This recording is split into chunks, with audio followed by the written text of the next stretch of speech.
warahmatullahi wabarakatuh.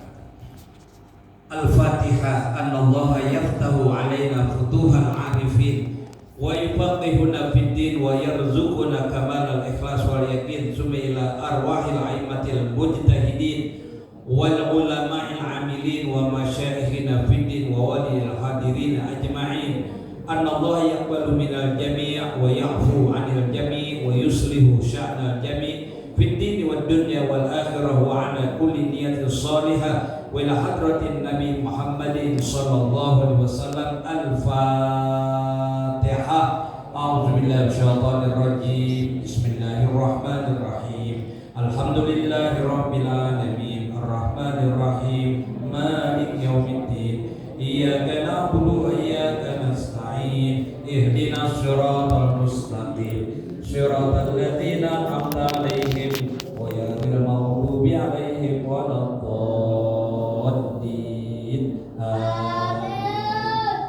Bismillahirrahmanirrahim. Alhamdulillahirabbil alamin. Wassalatu wassalamu ala asyrafil anbiya wal mursalin Sayyidina Muhammadin wa ala alihi wa sahbihi ajma'in. Subhanaka la ilma lana illa ma'allamtana innaka antal alimul hakim. Wa la hawla wa la quwwata illa billahil aliyyil azim. Amma ba'd. Qala Syekhul Mu'allif rahimahullah wa adaman naf'a bihi wa bi barakati ulumihi wa bi kubbid daraini amin ila qaulihi al-awratu awrat halaman 25. Pada pertemuan yang lalu halaman 24 al-hadasu hadas terbagi dua, hadas kecil dan hadas besar kita sudah pelajari dengan baik. Kita sudah ngerti bahwa manusia punya dua hadas. Hadas kecil bisa diselesaikan dengan wudu, hadas besar bisa diselesaikan dengan wajib mandi junub, mandi hadas besar. Selesai pembahasan kita hadas, dengan izin Allah kita mengharap ridhonya. Kita lanjutkan malam ini al-auratu aurat halaman 25.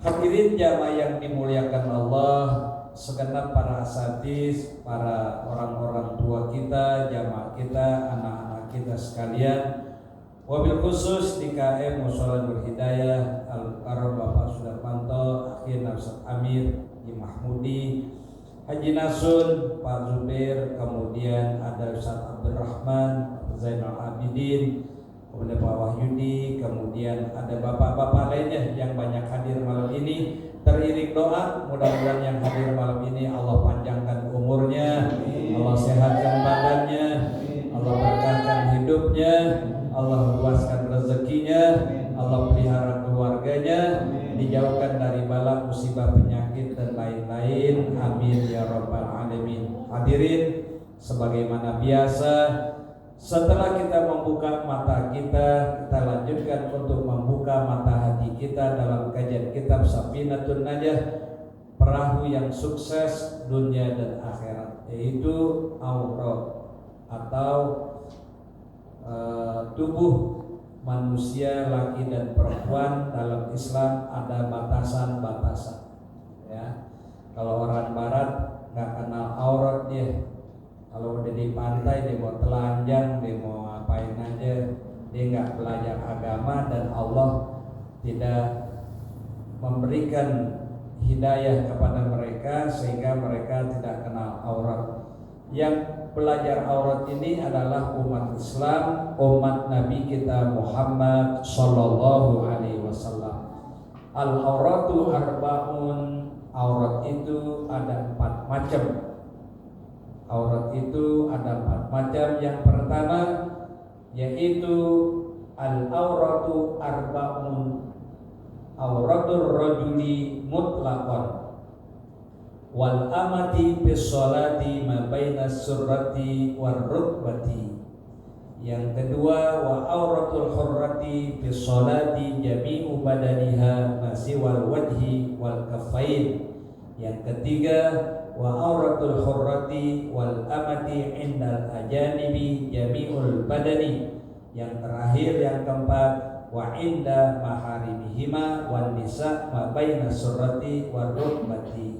Hadirin yang dimuliakan Allah, untuk mengambil keberkahan dari kitab kita yang mulia ini, marilah kita bersama-sama membaca pengajian kita malam hari ini sebagai berikut.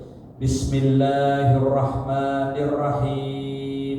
Bismillahirrahmanirrahim. Al-auratu arba'un. Auratur rajuli mutlaqan wal amati bis salati ma baina surrati war rukbati wa auratul hurrati bis salati jami'u badaniha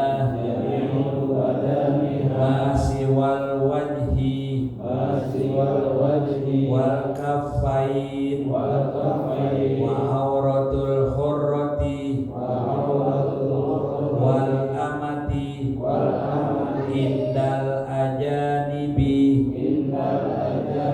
jami'ul badani wa inda maharimihima wan nisa'u ma baina surrati war rukbati wallahu a'lam.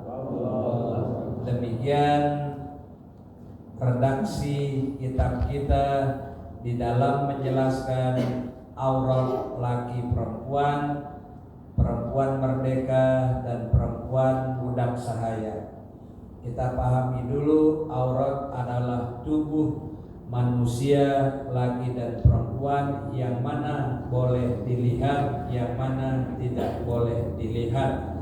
Karena aurat itu adalah bagi laki perempuan dalam ajaran Islam ada batasan-batasannya, kecuali non muslim yang tidak punya rasa, yaitu aurat yang harus dipelihara, sehingga mereka apa-apa yang Allah berikan mereka lupa dengan nikmat Allah, sehingga mereka tidak mempelajari aurat dalam agama mereka. Sedangkan umat Islam dari kecil sudah dididik oleh ayah ibunya untuk mengetahui aurat laki-laki dan perempuan. Bapak-bapak yang dimuliakan Allah, marilah kita masuki yang pertama. Al-auratu arba'un, auratur rajuli mutlaqan bisolati ma baina surrati war rukbati. Aurat orang laki-laki seperti kita nih yang sedang ngaji di Mushola Nur Hidayah, baik dalam sholat maupun di luar sholat, adalah antara pusar dan lutut. Begitu pula aurat budak perempuan.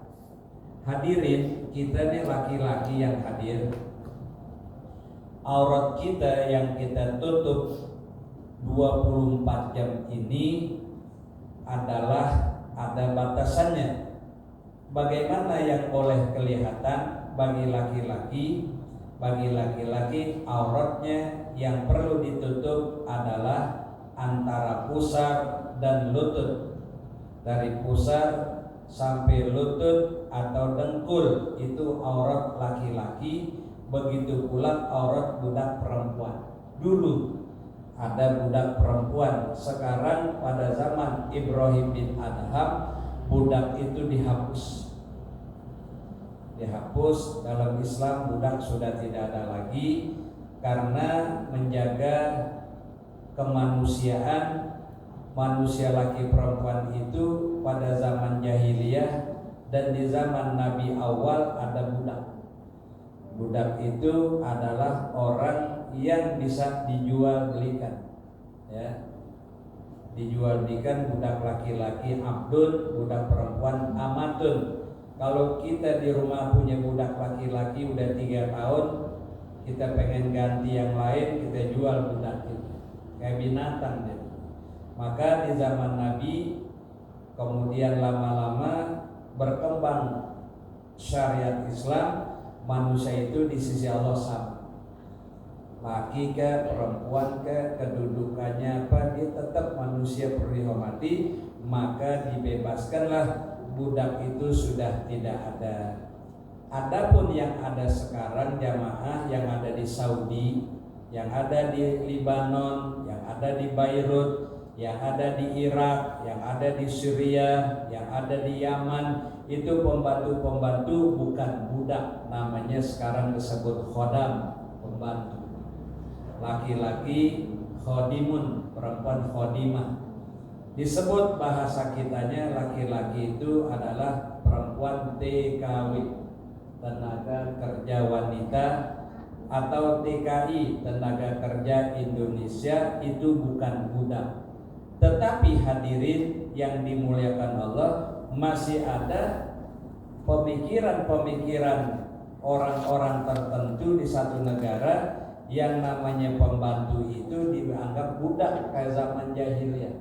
Dia ngepel nih, gak bersih, lagi nungging ditendangnya pantatnya, nyungsep, ya, langsung nyium ubin, berdarah hidungnya, karena dianggap budak. Karena budak itu diapain aja boleh. Kalau mau disiksa ya disiksa, mau diteriska tangannya teriska aja. Seperti di Malaysia dan lain-lain, TKW itu semaunya disiksa. Kalau nggak kerja bisa aja digebuk pakai sapu, bisa aja kepalanya diketok sampai bocor. Padahal Islam sudah tidak membolehkan budak laki-laki dan budak perempuan. Adapun yang ada sekarang di negara-negara Timur Tengah, di Malaysia dan lain-lain, itu bukan budak saudara-saudara. Itu adalah khodim atau khodimah, pembantu. Dia digaji, bukan dulu nggak digaji. Dia kerja di rumah itu semaunya, kalau dia bosan dijual. Dan oleh karena itu Islam memandang ini nggak bagus. Maka di dalam pengajian kita ini kok dibahas, karena ini mengingat dulu masih ada budak. Bagaimana kalau laki-laki dengan perempuan yang budak, pembantu perempuan, kalau sekarang auratnya sama.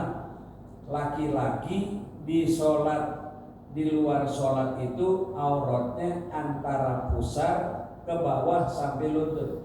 Maka bapak-bapak jamaah yang dimuliakan Allah, seandainya bapak tinggal di pinggir kali, kemudian bapak beruduk di kali, di sungai, nggak bawa sarung, nggak bawa baju, bawanya cuma handuk lebar. Handuk lebar itu kalau dipakai nutupin pusar sama nutupin dengkul, dua-duanya. Kata bapak, kayaknya zuhur nih lagi mandi enak-enak. Iyalah, selesai mandi sabunan semuanya, beruduk di kali yang bersih.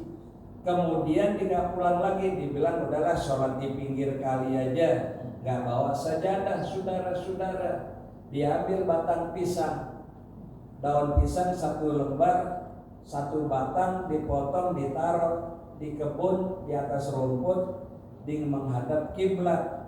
Terus gimana, nggak bawa kain, nggak bawa baju, tapi handuknya lebar.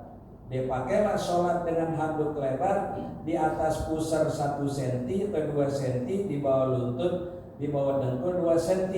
Artinya mencukupi handuknya itu menutup aurat laki-laki atau aurat perempuan, budak perempuan. Sahkah sholatnya? Sah. Jadi bapak-bapak, auratnya yang boleh dilihat oleh orang lain dalam sholat dan di luar sholat adalah di atas pusar dan di bawah lutut. Ya, itu yang boleh dilihat oleh orang lain. Di bawah pusar, di bawah lutut, dan di atas pusar kurang lebih taruhlah 2 cm. Jadi kalau bapak mandi di sungai yang bersih, airnya jernih, kemudian mandi, setelah mandi berwudu, sedang enaknya berwudu, azan zuhur, Allahu Akbar, Allahu Akbar, Alhamdulillah. Kalau gitu saya wudu aja dah, mau pulang juga udah azan. Begitu dia wudu, anduknya dipakai menutupi pusernya, menutupi dengkulnya. Dia nggak bawa sejadah, dilihat ada pohon pisang, batangnya dipotong ke pohon pisang, satu potong satu daun pisang, dengan batangnya itu ditaruh di atas rumput, dijadikan sajadah ngadep kiblat di sholat zuhur. Dengan anduk yang lebar itu yang nutup pusar sama nutup dua dengkul, sah sholatnya. Sah sholatnya. Kenapa sah? Karena menutup dia pusar dan dua dengkul. Pertanyaan saya kepada jamaah, kalau sholat pakai handuk lebar nutup pusar sama dua dengkul sah, tapi bagaimana? Bagus apa jelek? Jelek. Masa kehadapan Allah pakai handuk? Coba nih ke Pak Sudarmanto, Bapak mau bikin KTP pakai handuk. Assalamualaikum Pak Sudarmanto. Pak, salah alamat. Saya bukan kamar mandi. Saya Pak RT. Mau ngapain pakai handuk? Gak bisa, pulang dulu. Ngadep Pak RT aja pakai handuk. Kata orang nggak pantas. Ya, nggak pantas. Masa mau bikin KTP ke rumah Pak RT pakai handuk kayak orang mau ke kamar mandi? Pasti Pak Darmanto juga. Waduh, warga saya gimana nih? Ya, punya baju. Ya, maka ngadep Pak RT aja orang udah nilai ini orang masya Allah. Dari segi akhlak, dari segi tata kerama, dari segi sopan santun udah gak ada, saudara. Tapi yang saya mau tanya kepada jamaah, orang yang sholat di pinggir kali berwudu dengan air yang bersih, pakai batang pisang sebagai sajadah, pakai handuk yang lebar, sah apa tidak? Sah. Tapi kurang adab. Bahasa Arabnya golilul adab. Golilul adab, bahasa Betawinya ente gak punya akhlak. Kamu gak punya akhlak. Masa ngadep Allah, makan, minum, napas, paru-paru, jantung, ginjal bergerak tiap hari, makan bisa nelen, minum bisa nelen. Masa begitu berhadapan dengan Allah pencipta alam semesta, pencipta surga dan neraka, engkau menghadapnya hanya sekedar pakai handuk saja? Kata Allah, masya Allah. Begitu kondangan, temannya di gedung, masya Allah, rapi banget. Ya, ke gedung, waduh rapi banget. Ke gedung pejabat pemerintah, rapi banget. Sepatu disemir, kalau perlu pakai dasi. Mau kemana ente? Ke kantor bos aneh. Cakep banget, iya dong, bos, ya enggak? Jadi nggak ada bos harus rapi, pakai dasi, sepatu disemir mengkilat. Jadi ngadep bos ente pakai kain itu rapi banget, karena aneh gaji dari dia. Tiap bulan aneh digaji sama bos aneh. Bos ente duit dari mana? Dari Allah. Kenapa bukan Allah yang dihormati?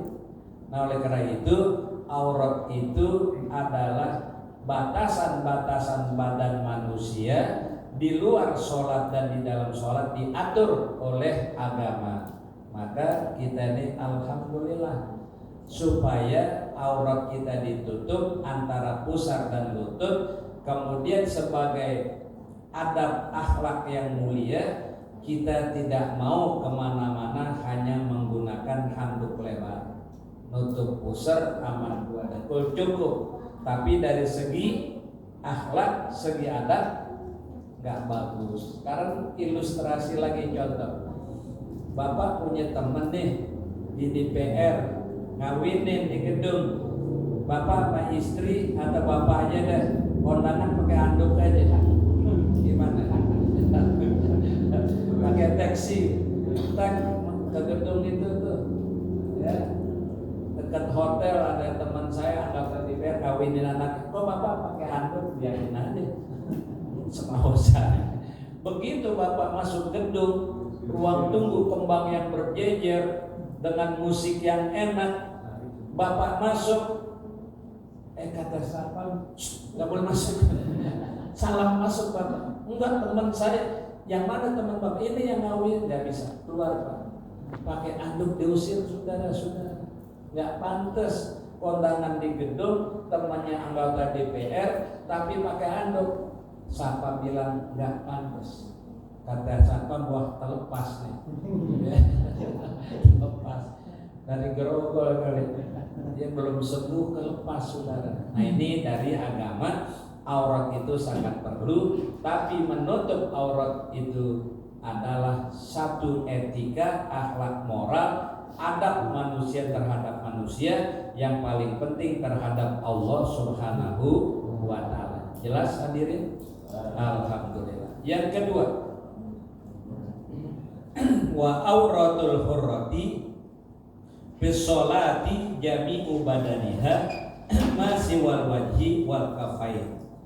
Yang kedua, aurat perempuan merdeka artinya perempuan biasa nih, kayak perempuan-perempuan kita nih, istri, orang-orang ibu-ibu, auratnya itu di dalam sholat adalah seluruh badannya, seluruh tubuhnya, kecuali perempuan di dalam sholat itu adalah yang boleh kelihatan cuma wajah dan kedua telapak tangan, ya Pak. Jadi jamaah sekalian, istri kita ini, ibu-ibu perempuan, auratnya itu di dalam sholat itu adalah yang boleh kelihatan hanya wajah dan dua telapak tangan. Aurat perempuan merdeka di dalam sholat adalah seluruh tubuhnya kecuali wajah dan kedua telapak tangannya. Perempuan merdeka artinya karena ada bahasan tentang perempuan budak, berarti perempuan merdeka sekarang semuanya udah merdeka, udah nggak ada budak. Auratnya gimana saudara?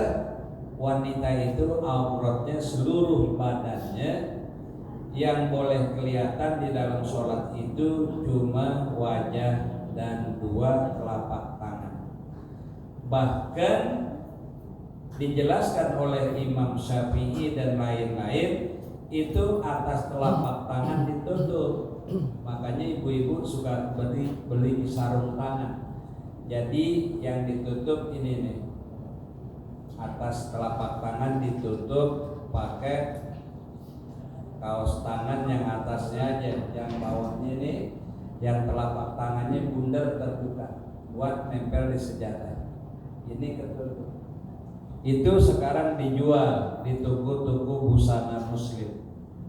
Banyaklah ya, di pinggir jalan, wabil khusus, di Tenabang, di Condet, itu banyak sekali kaos tangan buat perempuan sholat supaya telapak tangannya kelihatan, atas telapak tangan ketutup, sininya ketutup. Dikasih kayak cincin, dimasukin jari tengah ke sini. Pertanyaannya, bagaimana kalau istri saya sholat tapi pakai mukena? Kalau pakai mukena, dia gak bakal kelihatan. Dia sujud ketutup dengan mukenahnya, dia takbir ketutup, dia sendakep ketutup. Jadi nggak perlu pakai sarung tangan yang ada atasnya ketutup. Ini buat siapa? Buat mereka yang pakai celana panjang kaos kaki, kemudian nggak pakai mukena, dipakai jilbab saja, pakai jilbab sampai dadanya, kemudian tangannya itu pakai sarung tangan yang nutup atas telapak tangan, karena itu aurat. Karena sholatnya di pasar, ya. Jadi kalau sholat di pasar, ibu-ibu hanya pakai jilbab, celana panjang dan kaos kaki sah. Cuma tangannya ini, karena dia pakai baju segini, pakai jilbab, nutup muka memang boleh dibuka dalam sholat. Telapak tangan boleh dibuka, tapi atas telapak tangan waktu disujud kelihatan karena jilbabnya hanya nutup tangan.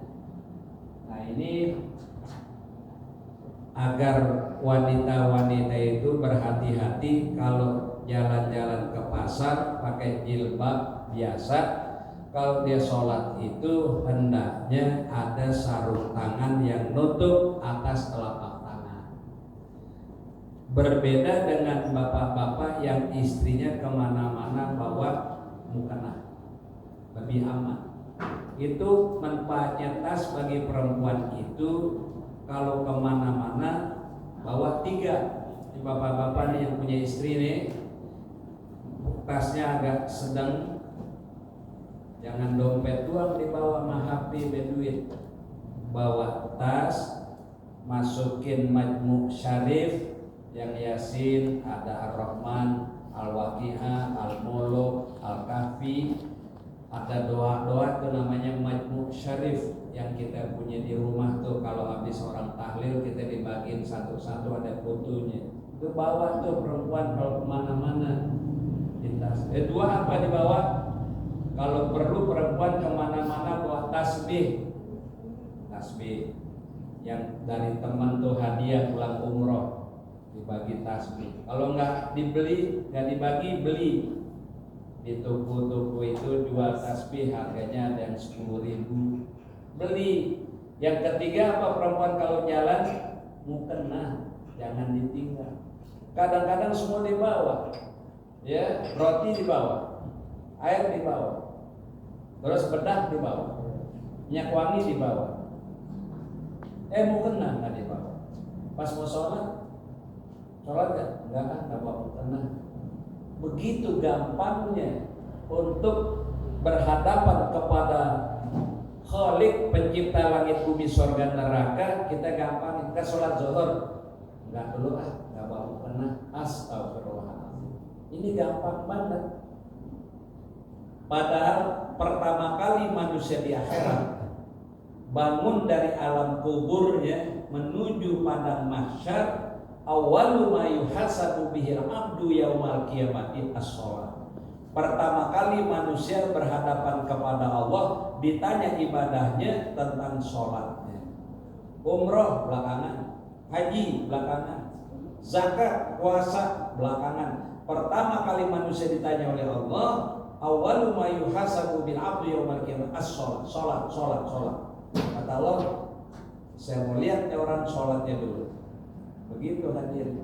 Nah, kalaulah wanita kemana-mana minyak wangi dibawa, bedak dibawa, kata orang Jakarta bibiran dibawa. Ngerti bibiran ya?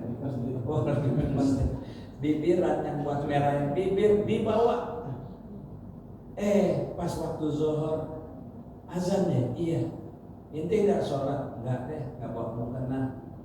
Betapa besarnya dosa manusia. Lagi belanja, lagi jalan-jalan, justru buat nutup auratnya dilupa, saudara. Nah inilah makanya kata Nabi, aksaru ahli nar an-nisa. Kebanyakan penduduk neraka besok di akhirat adalah isinya perempuan. Jadi perempuan itu di neraka itu paling banyak. Taruh deh kalau orang di dunia cuma 1.000 orang, 800 perempuan, di neraka 200 lah. Jadi yang monopoli, yang memenuhi neraka itu perempuan, masya Allah. Laki cuma 200 di neraka, yang perempuan 800. Coba, kenapa? Karena satu, banyak meninggalkan sholat. Men 3 hari, enggak, aneh masih men, kan udah 3 hari.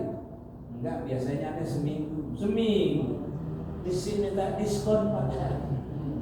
Mestinya kan 3 hari ini udah bersih, langsung mandi, keramas. Hari keempat udah sholat, zuhur, asar, maghrib.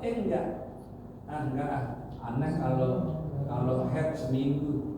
Kan 3 hari udah bersih, biarin 7 hari aja. Masih pengen diskon, pengen 7 hari juga. Emang kata Imam Syafi'i, wanita itu haid kebiasaannya 7 hari, kebiasaan. Wa aulabuhu kebiasaan wanita haid itu sab'ata ayam, 7 hari. Tapi enggak mustahil wanita yang darahnya dikit cuma 3 hari.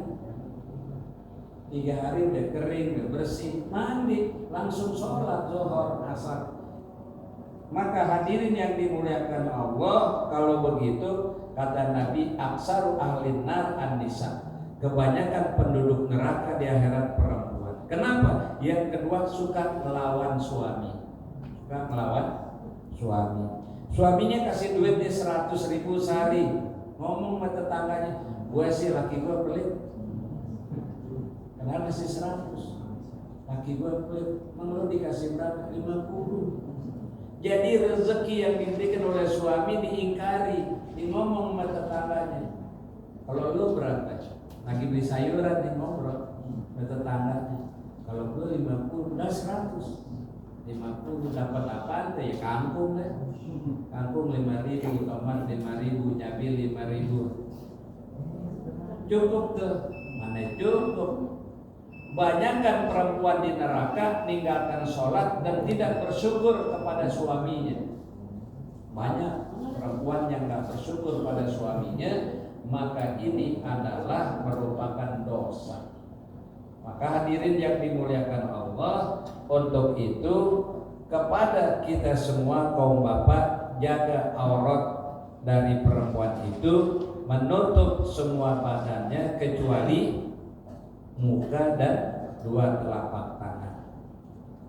Kepada bapak-bapak yang punya istri sekalian yang hadir ini, pesen sama istri, yang manggilnya mama, yang manggilnya mami, yang manggilnya ibu, yang manggil istrinya ayang bebek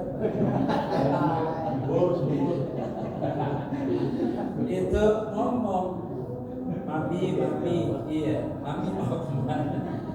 Mami mau keluar dulu, bawa tas,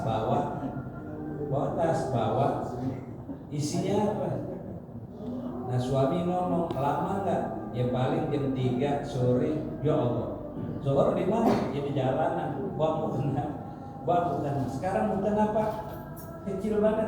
Bukan. Sekarang ada yang dijual berapa 10.000 tuh, ada sarung tipis emang, tapi dijual di toko-toko mukena tuh untuk perempuan yang suka jalan, suka tur, suka ke kantor. Mukena kecil, kayak payung, dilipat-lipat, dimasukin ke kantong, dan kantong itu bisa jadi sejadah.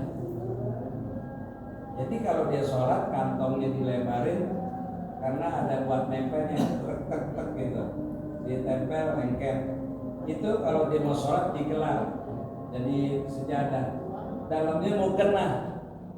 Ntar kalau udah selesai digulung lengketnya, dimasukin lagi, dikantongin bisa. Jadi untuk itu kepada istri-istri kita ini, kalau keluar, bapak-bapak tolong, karena besok di akhirat kalau dimasuk neraka ditanya dulu, Bu, apa jarang sholat? Suami saya diem aja, saya nggak sholat, nggak pernah diomelin. Terus kalau ibu jalan disuruh mukena nggak pernah. Jadi saya jalan aja karena nggak pernah ditaruhin mukena sama suami saya. Akhirnya suami ikut disiksa oleh Allah. Ya, udah azan, dikit lagi kita mau tutup. Yang ketiga, biar kita pelan-pelan saja. Wa auratul hurrati wal amati, jami'u badannya masih wal wajib wal kafain. Wa auratul hurrati wal amati innal jadid jami'ul badan. Aurat orang perempuan yang merdeka dan budak perempuan di hadapan laki-laki, bukan mahramnya, adalah seluruh tubuhnya. Di perempuan itu kepada laki-laki lain seluruh badannya, tutup ya, supaya menjaga aurat. Yang terakhir, wa inda maharimihima wan nisa'u ma baina surati wa rukbati, dan aurat yang keempat ketika ada di hadapan mahramnya dan ketika ada di hadapan wanita adalah antara pusar dan lutut. Perempuan sama perempuan nggak apa-apa ya.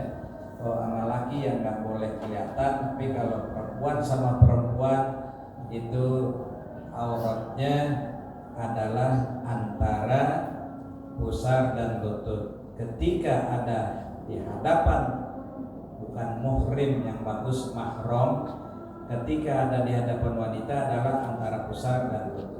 Ini bahasa muhrim udah kebiasaan, padahal yang benar mahram. Mahram itu adalah orang yang dianggap satu darah. Kita, anak kita tuh mahram, nggak boleh nikah, nggak boleh kawin karena mahramnya. Ya, kalau muhrim bahasa sudah terlanjur.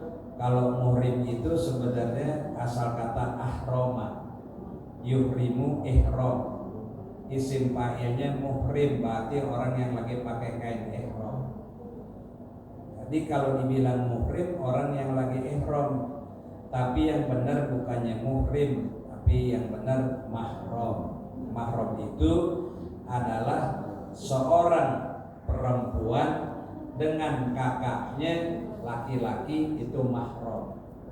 Boleh gak adik perempuan pakai rok pendek, celana pendek di depan kakak laki? Boleh, karena mahram, nggak boleh nikah. Jadi kalau di kitab tulisannya muhrim, karena memang sudah terbiasa dari dulu orang kita kalau dibilang muhrim itu dianggap saudara. Ya, padahal muhrim itu kalau kita lihat dari segi bahasa, orang yang pakai pakaian ihram 2 lembar kain putih kayak kalau mau umroh, itu muhrim. Ente muhrim, iya, Anda lagi muhrim, artinya lagi ihram pakai 2 lembar. Kemudian kalau mahram yaitu keluarga besar, adik, kakak, itu mahram. Dan hadirin yang dimuliakan Allah, maka inilah pengarang kitab kita begitu teliti untuk umat Islam laki perempuan dijelaskan tentang auratnya supaya kehidupan manusia itu mempunyai tata krama, budi pekerti atau akhlak. Ya, kalau orang lain biarin aja, karena dia memang agamanya tidak mengajarkan aurat, sehingga kalaulah mereka tidak menutup aurat, karena dalam ajarannya nggak ada istilah belajar aurat. Yang ada belajar aurat cuma umat Islam, karena menjaga kehormatan laki-laki dan perempuan. Ya, maka oleh karena itu aurat ini perlu dipelajari oleh anak-anak kita. Dan untungnya kalau bapak-bapak punya anak perempuan, dibiasakan dari mulai TK sudah memakai jilbab sampai dia menikah, sampai dia meninggal. Ya, bisa anak kita dididik mulai dari TK, SD, sanawiyah, aliyah, jamiah sampai kuliah. Perempuan-perempuan itu dibiasakan nutup auratnya kemana-mana dan ditutup rambutnya, kepalanya, mulai dari Raudhatul Atfal, taman kanak-kanak. Kalau dari taman kanak-kanak ibunya bilang Rina nutup auratnya, nak, dia nggak ngerti, tapi ibu beliin jilbabnya kecil. Sekarang masya Allah jilbab kecil cakep banget. Ya, di toko busana muslim ada yang hijau, merah, kuning, ada kembang-kembangnya. Anak kecil senang banget, baru umur 1 tahun dibeliin, 2 tahun dibeliin. Lama-lama umur 3 atau 4 tahun dilepas marah dia. Ya, lepas marah dia. Dia udah biasa dari umur 3 tahun, 4 tahun, 5 tahun, 6 tahun. Begitu dia TK udah biasa sama dia. Nah, kalau udah biasa, emaknya suruh buka, nak buka jilbab di rumah, enggak, gerah, biarin gitu. Kalau udah biasa nutup aurat, anak kecil dari TK begitu SD ke rumah temannya disuruh buka, nggak boleh, saya dilarang sama Allah, dibilang gitu. Maka dibiasakan dari kecil, maka nih anak kalau lepas jilbab dia takut banget. Tapi sekali-kali mamanya bilang, ini nak di rumah nak, itu bapak, ini ibu, itu adik kamu, lepas saja kan gerah. Kalau dilamain biasa-biasa dia mau tuh, ya udah dah, kerudung saya saruh sini ya, ntar kalau ada tamu saya cepat ambil. Sampai begitu dia kalau dia biasa. Jadi dilepas jilbabnya, begitu assalamualaikum laki perempuan, begitu laki diambil buru-buru, kerudungnya jilbabnya dipakai. Ntar kalau tamunya perempuan di dalam rumah dibuka, dipikir perempuan nggak apa-apa. Nah inilah pendidikan agama, wabil khusus tutup aurat anak-anak kita yang perempuan. Kita lihat sekarang di mana-mana anak kecil digendong udah pakai jilbab, pakai kerudung. Umur berapa bu anaknya? Setahun. Kok udah pakai jilbab? Udah saya biasain. Coba dibuka deh bu. Marah dia nangis. Oh gitu. Jadi anak-anak itu kalau dididik dari kecil sampai besar, dia udah merasa selain tuntunan agama, dan dia juga untuk menjaga dirinya dipakai kerudung atau jilbab. Ada satu hadis dari Nabi, at-ta'allum bis-sighar kan naqsi 'alal hajar wa ta'allum bil kibar kan naqsi 'alal ma'. Belajar di waktu kecil seperti melukis di atas batu. Belajar di waktu kecil seperti melukis di atas batu. Wa ta'allum bil kibar kan naqsi 'alal ma'. Belajar kalau udah tua seperti melukis di atas air. Bapak diajarin ngaji nih sama orang tua masih umur TK, itu kayak ngelukis di atas batu, dipatek pahat, huruf A, bikin A di batu pakai pahat. Sampai 30, 40, 50 tahun tuh huruf A masih nempel di batu. Kenapa? Batunya dipahat, kemudian dibikin huruf A-nya dicat, sehingga huruf A itu berpuluh-puluh tahun masih kelihatan karena di batu.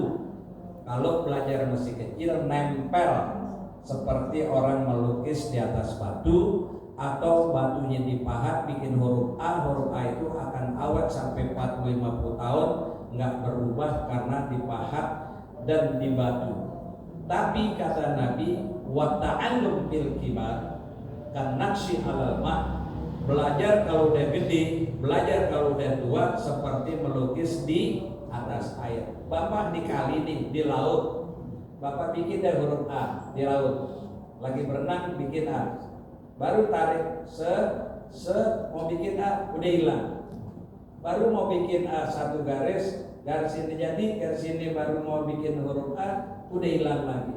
Begitu juga orang belajar. Maka kalau anak kecil diajari tahfidzul Quran dari kecil, umur 7 tahun, 8 tahun kayak Imam Syafi'i, umur 7 tahun sudah hafal Al-Quranul Karim, ya.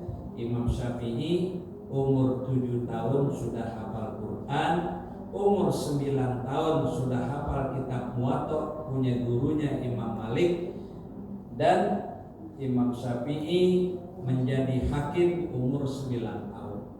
Hebat, karena otaknya bersih, makanannya halal. Imam Syafi'i dari mulai kecil hafal Quran, umur 9 tahun hafal Muwatta, gurunya punya kitab Muwatta yang ngarang gurunya Imam Malik. Imam Malik suruh baca, kata Imam Syafi'i halaman berapa? Ini kata Imam Syafi'i, ini adanya di halaman sekian. Dan redaksinya ada ibaratnya sebagai, kata Imam Malik, ente baca enggak? Kitab guru sudah hafal semua dari depan sampai ujung. Kata Imam Malik, Masya Allah, murid saya yang pinter, alim, cerdas otaknya adalah Muhammad bin Idris bin Syafi' Asy-Syafi'i. Murid saya yang pinter, alim, cerdas, otaknya bersih adalah Imam Syafi'i. Namanya Muhammad bin Idris bin Syafi' Asy-Syafi'i. Umur 7 tahun sudah hafal Quran, umur 9 tahun hafal kitab setebal Quran. Itu karangan gurunya, kitab hadis namanya Muwatta, yang ngarang gurunya beliau Imam Malik. sebagai murid Imam Syafi'i menghafal kitab gurunya. Saking cerdasnya otak beliau. Kenapa cerdas? Imam Syafi'i ayahnya nggak pernah makan yang haram dan minum yang haram, jadi melahirkan anak pintar. Ya, kalau bapak nggak pernah makan yang haram, nggak pernah minum yang haram, akan melahirkan anak yang cerdas. Itulah Imam Syafi'i. Muhammad ayahnya namanya Idris. Itu Idris nama ayahnya selagi hidupnya tidak pernah makan minum yang haram. Begitu melahirkan anak istrinya itu, anaknya cerdas, namanya Imam Syafi'i. Sampai sini dulu pengajian kita. Insya Allah pada pengajian berikutnya kita akan bahas tentang rukun-rukun sholat yang jumlahnya ada 17. Halaman 28, halaman 26 insya Allah kita akan pelajari pada minggu-minggu berikutnya sesuai jadwal pengajian kita. Terima kasih atas segala perhatian jamaah semuanya. Mudah-mudahan apa yang kita pelajari malam ini menjadi ilmu yang bermanfaat untuk kehidupan kita dunia akhirat. Amin ya rabbal alamin. Al-Fatihah. A'udzubillahi minasyaitonir rajim. Bismillahirrahmanirrahim. Alhamdulillahirabbil alamin arrahmanir rahim maliki iyyaka na'budu wa iyyaka nasta'in ihdinas siratal mustaqim siratal ladzina an'amta 'alaihim ghairil maghdubi 'alaihim waladdallin. Amin. Kita ikuti pembacaan ya Rabbana tarafna. Bismillahirrahmanirrahim. Ya Rabbana tarafna bi annana tarafna wa innana asrafna 'alal lada asrafna fatub 'alaina tauba tawsilu kulla hauba wastur lana al-'awrati wa aminir rawati waghfir liwalidina rabbi wa mauludina wal ahli wal ikhwani wa sairil khilani wa kulli mahabba au diratin au suhba wal muslimina